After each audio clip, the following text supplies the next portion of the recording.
E aí pessoal, tudo bem com vocês? Hoje eu trago aqui a terceira parte do nosso vlog sobre a história das minhas escolhas. Claro, isso aqui, como eu falei nas vezes anteriores, não é uma biografia, uma autobiografia autorizada. Não é isso. Eu, na verdade, estou contando a minha história, a minha trajetória profissional, justamente para que vocês possam compreender que quando a gente é jovem, está na época de vestibular, nem sempre as escolhas que nós fazemos são aquelas que vão permanecer para o resto da vida. A gente tem muito que experimentar, muito que viver, muita opinião para mudar, então isso dá uma certa graça, não que dê facilidade, mas dá uma certa graça e ao mesmo tempo a gente consegue perceber que podemos ficar mais tranquilos nesse momento de vestibular, nesse momento em que somos vestibulandos. Bem, no último vídeo eu falei para vocês da biomedicina, falei do meu encanto absurdo com a faculdade e do meu desencanto com a vida profissional. Como eu disse no vídeo anterior, esse desencanto vem muito pelo fato de eu ter caído num laboratório de urgência e não num laboratório de rotina. Talvez, se eu tivesse caído no laboratório de rotina, a minha vida seria bem diferente e eu não estaria aqui dividindo isso com vocês hoje. Talvez. Bem, a grande questão é que quando eu trabalhei com aquelas palestras durante o período da universidade, eu acabei me envolvendo um pouco com o processo de educação.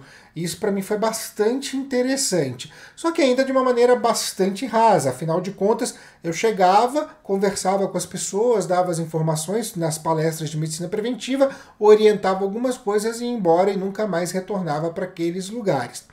E isso, é claro, me privou de acompanhar o resultado do trabalho que era realizado. Mas, de certa forma, já foi o primeiro contato com o processo de educação, já foi o bichinho da educação me mordendo de forma irreversível. Quando eu larguei a biomedicina, quando eu falei, não dá para mim, sinto muito e tal, eu passei por um período muito difícil na minha vida, muito difícil mesmo. Eu fiquei uns 2 anos muito perdido.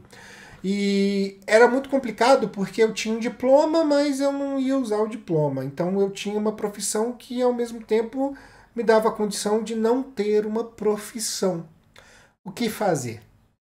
Eu fiz muita coisa. Eu fiz bicos, fiz curso de cinema, queria trabalhar com cinema, gosto muito de cinema, mas ao mesmo tempo veio aquela insegurança de quando eu prestei artes plásticas, né, aquela insegurança, porque minha mãe também estava envolvida nesse sistema, no cinema, e também tinha a outra situação de que é uma carreira bastante... arte no Brasil é difícil, eu não sabia se eu queria levar aquilo para frente, se eu tinha coragem e maturidade para encarar aquilo. Então, para mim, tudo começou a ser muito difícil, muito difícil. Eu fiz cursos técnicos de cinema, fiz direção de documentário, direção de cinema ficção, fiz trilha sonora para cinema, fotografia, essas coisas todas, mas, ao mesmo tempo, o medo de viver com uma carreira que não é tão valorizada, não é tão estabilizada, acabou me afastando dessa profissão. Não sei como eu estaria se eu tivesse coragem na época. Talvez estivesse bem, mas realmente não dá para viver do ser. O fato é que naquela época essa insegurança fez muita diferença na minha vida e é importante, é uma dica que eu dou pra gente, a gente precisa viver as nossas inseguranças, não temos que ficar blindados delas. E aí o que a gente vai fazer com ela, claro, vai depender de cada um, vai depender de cada situação, mas é importante ouvir as nossas inseguranças, tá bom? Bem, fato é que isso aconteceu em Belo Horizonte, a gente então já tinha saído de Ribeirão Preto, voltado para Belo Horizonte, eu e minha família. E aí, vendo lá aqueles sites de emprego e tal, eu acordava toda segunda-feira, ia para aquele Cine, né, que é o centro de emprego que tinha lá na Praça 7, para ver se tinha alguma vaga para mim. Nunca encontrava nada, porque de certa forma eu era um profissional especializado, né? Eu tinha uma faculdade e tal, uma coisa específica e era complicado. Mal sabiam eles que eu estava pegando emprego de qualquer coisa, mas tudo bem, né? Essa é uma outra situação. Bem, nesse site de emprego eu vi então uma faculdade semipresencial procurando um tutor para um curso de biologia, para acompanhar uma turma num curso de biologia, e esse tutor ele precisava ser formado em uma área envolvida com biológicas. Falei, beleza, eu tenho um diploma de biomedicina, a faculdade é perto da minha casa, acho que eu posso fazer isso. Conheço os temas, né? Conheço o conteúdo, afinal de contas já vi, então acho que eu posso fazer isso. Fui, mandei meu currículo, fui fazer a entrevista e, para minha agradável surpresa, eu fui o escolhido para a vaga. E aí começou a minha história verdadeira dentro da educação, porque eu me lembro até hoje da primeira vez que eu cheguei na frente da turma. Meu Deus! Foi desesperador para mim, porque eu olhava aquelas pessoas, era uma média de 40 alunos, muitos da minha idade, muitos mais velhos que eu, olhando para mim, esperando que viesse de mim um direcionamento, uma orientação, e eu assim, nossa, o que eu tenho que fazer? O que eu preciso fazer? Como eu posso conquistar essa galera? E olha, não foi fácil, mas foi extremamente prazeroso. E eu fiz muitos amigos dentro dessa turma. Eu queria, inclusive, mandar um beijo enorme para eles. Pessoas muito queridas dentro da minha história que me ensinaram muito, essa turma lá da FTC em Belo Horizonte. Tá? Um beijão para todo mundo. Alguns eu ainda mantenho contato. Bem, eu passei 2 anos à frente dessa turma. Passei 2 anos trabalhando nessa faculdade, de 2007 a 2009. E foi muito legal. Eu comecei a perceber que a educação era uma coisa muito maior do que aquilo que eu imaginava. Porque se eu for fazer a comparação com as palestras, agora eu tinha um acompanhamento, aquilo fazia parte da minha rotina. Eu começava a ver a evolução dos alunos, eu começava a ver como aquilo funcionava em si, o que ficava, o que não ficava, o que é traçar estratégia. Nossa, foi um aprendizado muito grande para mim, muito grande para mim. E com 2 anos desse trabalho, eu falei, eu acho que agora eu quero uma coisa mais densa. E aí, vim para São Paulo e comecei a trabalhar num colégio totalmente imaturo frente à educação básica, afinal de contas o perfil é completamente diferente. E eu acho que aqui vale uma coisa bastante interessante para falar, né?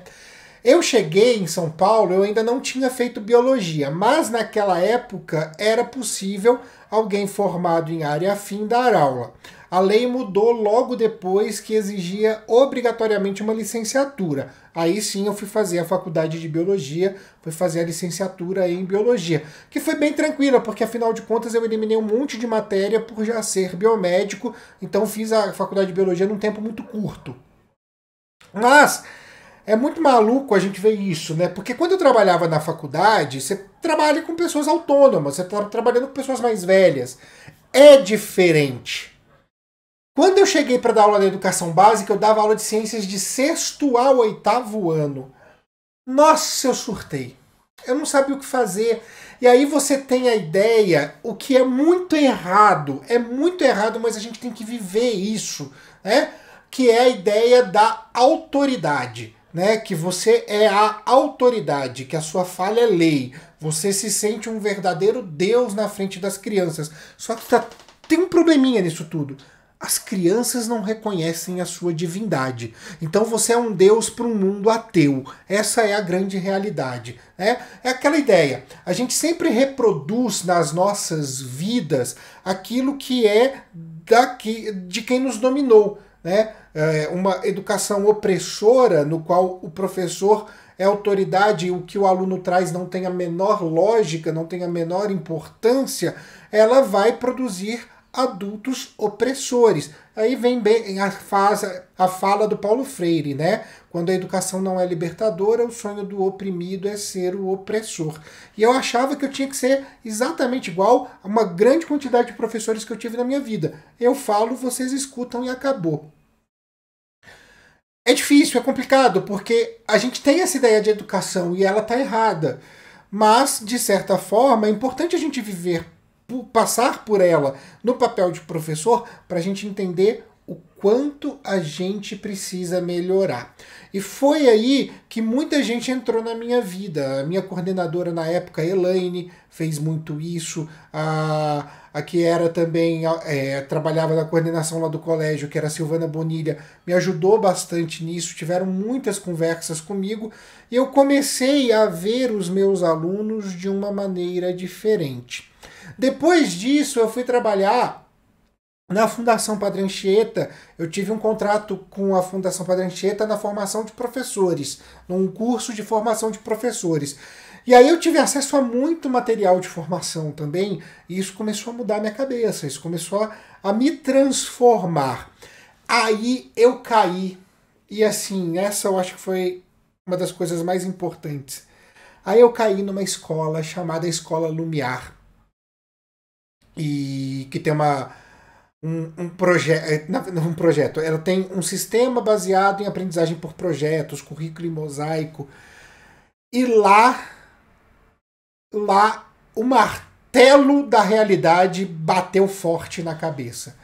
Foi lá que eu percebi que a educação era uma coisa muito, mas muito mais ampla do que o que eu conhecia, do que aquele sistema de autoridade. Aquilo foi uma vivência absurdamente grande dentro de conceitos de educação que a gente não via comumente nas escolas.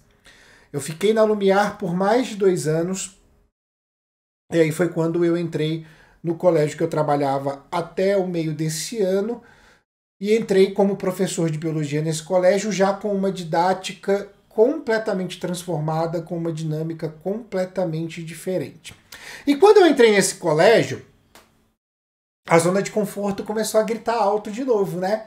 Falou, oba, cheguei, tô de boa, vou fazer meu papel, vou ficar aqui para sempre como professor, sei que eu tenho capacidade de fazer uma educação transformadora, tô de boa, tô ganhando relativamente bem, tô sossegado. E de fato, meu primeiro ano foi assim lá. Eu fiquei muito tranquilo. Falei, agora eu vou só fincar meu pé aqui que eu vou estar tranquilo nessa vida. Mas a vida tem dinâmicas que não são previsíveis. E no final daquele meu primeiro ano, o coordenador que me contratou foi demitido. E, de uma maneira bastante surpreendente, eu fui convidado a assumir a coordenação. Esse era um papel que eu jamais me imaginei fazendo na vida. Jamais, jamais, jamais. Não era algo que eu queria. E eu abracei a ideia. Falei, vamos lá, né? A zona de conforto estava toda festejando lá, fazendo festinha, mas eu vou mudar. Vou de novo sair da minha zona de conforto. E foi difícil, porque eu era um novato, porque eu tinha acabado de entrar na escola, eu tinha que coordenar professores que estavam lá há 20, 25 anos, muitas vezes, né? De colega, eu virei chefe. Eu não gosto da expressão chefe, mas é só para poder exemplificar aqui, eu estou usando como uma forma de exemplo. E eu tinha que atender família, eu tinha que atender aluno, eu tinha que organizar toda uma rotina pedagógica. Nossa, eu precisei ter um nível de organização que eu não sei da onde eu tirei. Eu vou ser muito sincero, os meus 2 primeiros anos de coordenação foram só porrada atrás de porrada. Eu apanhei. Eu chegava em casa, parecia que eu tinha simplesmente que eu era um torcedor de torcida adversária no meio, sabe assim, no meio de um estádio lotado do time da casa, sabe? Um negócio absurdo. Eu sofri muito. Foi uma época de muito estresse, de muita insegurança, de muitas dúvidas. Eu muitas vezes me perguntei, será que eu fiz a escolha certa? Mas à medida que o tempo foi passando, e mais uma vez eu tive apoio de muita gente, de uma pessoa eu quero dizer aqui, que foi a Carol Carolina, minha antiga companheira de coordenação, que coordenava os mais novos. É assim, a Carol pegou na minha mão e me ensinou. Literal, eu tive uma fada madrinha na minha vida. Eu tive uma professora para ser coordenador e quem fez isso por mim foi a Carol. Eu sou imensamente grato por ela ter aparecido na minha vida, sabe? E à medida que o tempo foi passando e com muita bronca e com muito conselho da Carol, eu acabei me tornando um coordenador. Nossa, foi transformador. E aí veio a necessidade de fazer a faculdade de pedagogia e tudo mais, né? Terceira graduação e eu vou acumulando. E isso é muito bacana, porque eu comecei lá atrás, se você pegar agora o primeiro vídeo para ver, querendo ser artista plástico, e nesse momento da vida tô eu aqui, pedagogo na frente de gestão escolar. Olha o caminho, olha a diferença e olha quantas coisas eu vivi nessa vida para poder chegar até aqui. Aí você pode estar se perguntando, parou? Não, não parei. O próprio canal significa que eu não parei porque eu senti saudade da aula. Então como que eu ia fazer isso? Vim para o YouTube. Muita influência do meu irmão, Pedro Reinaldo, pro canal Parabólica, mas vim para o YouTube. E aí eu fico pensando, acabou por aí, então agora você vai ficar em gestão escolar e no YouTube? Não! Eu quero fazer mais faculdade, eu quero fazer história, porque eu adoro história, eu quero fazer jornalismo, eu quero fazer psicologia, eu quero fazer tudo. O conhecimento para mim é uma coisa que nunca vai acabar. Eu sempre quero mais. Eu tenho uma sede absurda por isso. Não que eu vá seguir com carreira profissional, porque eu acho que agora eu cheguei num ponto onde eu posso fazer as coisas única e exclusivamente por prazer. Já tenho uma carreira consolidada, tenho como me sustentar com o meu trabalho e o que vier agora de estudo pode ser muito também focado no meu prazer, no meu desejo de conhecimento. Mas eu falo isso na situação que eu estou aqui, sentado nessa cadeira agora falando com vocês, porque amanhã pode ser que tudo mude. Amanhã pode ser que eu receba uma proposta de fazer engenharia e sei lá, olhar para obras no norte do Brasil. Eu vou! Se der na telha, eu vou! Eu não tenho medo de novos desafios. Eu acho que é isso que a gente precisa pensar quando a gente faz escolhas. Você faz uma escolha, ela te deixou contente, confortável, feliz, seguro. Beleza, você acertou.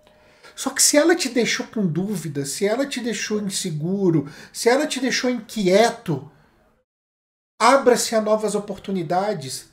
Não tenha medo de mudar de opinião, de mudar de carreira, de mudar de caminho, porque afinal de contas, você ainda está precisando encontrar o seu lugar no mundo. Você ainda está precisando encontrar o lugar onde você vai ser feliz. E sério, por mais que isso nos desestabilize, por mais que isso nos traga uma série de sentimentos e às vezes nos deixe mal, eu fiquei muito mal nesse percurso todo que eu contei para vocês.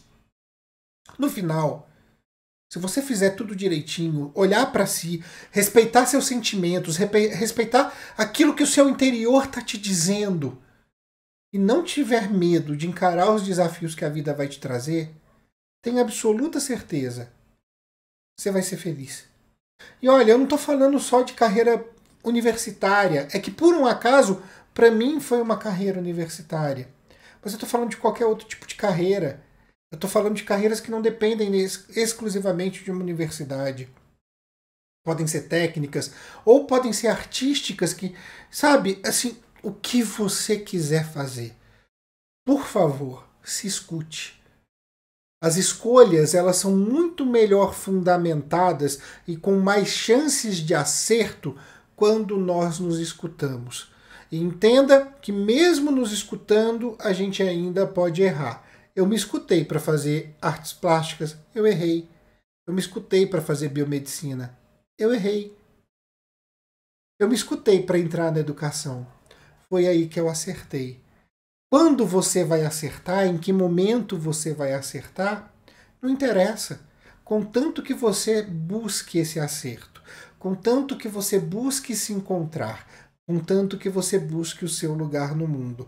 E se a minha história, a história das minhas escolhas, pode te dizer algo, pode te ensinar algo, eu acho que é isso. Nunca tenha medo de buscar o seu lugar no mundo. Isso é o fundamental, é o mais importante, por mais difícil que atingir esse lugar pareça. Agora, é claro, é muito bonito eu falar tudo isso aqui, contanto que nós tenhamos oportunidades.